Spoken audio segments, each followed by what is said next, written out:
Bună și bine v-am regăsit la un nou clip. Voi știați că în momentul ăsta parcă Bomb se cacă? Vezi ce o să iasă de acolo. Oh, știți, vine. M-am întors! În fine, astăzi facem despre jocuri video, baby.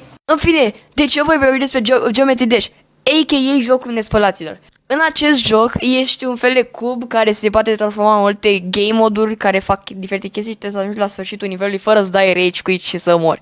În acest joc există mai multe tipuri de nivele, ușoare sau grele. Cele ușoare sunt pentru aia care joacă doar pentru distracție, dar dacă vrei să devii și mai nespălat și mai fără viață, atunci du-te la categoria Demon-uri. Acum vorbim despre categoria Demon, care diferențiază de la Easy Demon, cea pentru oameni cât de cât ok, și Extreme Demon pentru că aia care n-au viață, nu ies afară, nu socializez, n-au iubite și nu se spală niciodată în viața lor. Rest in peace, și că mi-e foarte dor de tine, vreau să te întorci înapoi, papa. Ce-a fost aia? În fine, ia să vă zic despre Wii Sports Resort care e pe Wii. WG.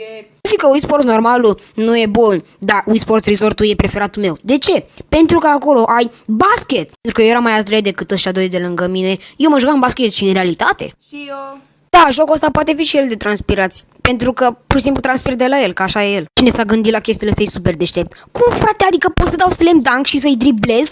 Crazy pentru mine. Și îmi place că nimeni nu mă poate bate din camera asta la basket. Sunt cel mai transpirat. Voi vorbiți de parcă să fi transpirat, e o laudă în 2025. Anyways, dacă ar trebui să aleg un joc, Cuphead ar fi cel mai bun. Acum s-ar putea să ziceți, Cuphead e foarte greu, nu-mi place. Și la asta vă răspund, putu-vă în gură, că jocul ăsta are de toate. Are run and gun, boss fights, multe arme, charmuri. Și după ce termin jocul e ceva de genul. Wow, ești atât de transpirat încât ai terminat jocul? Bun, acum mai bate o dată, dar de 10 minute de ori mai greu. Și e făcut în stil de desene animate din 1980. Overall e prea fire, trebuie să încercați.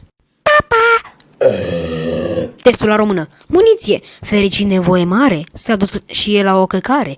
De aia nu mai suntem noi, împreună ca doi coi. Dați like și subscribe să vă văd pe OLX.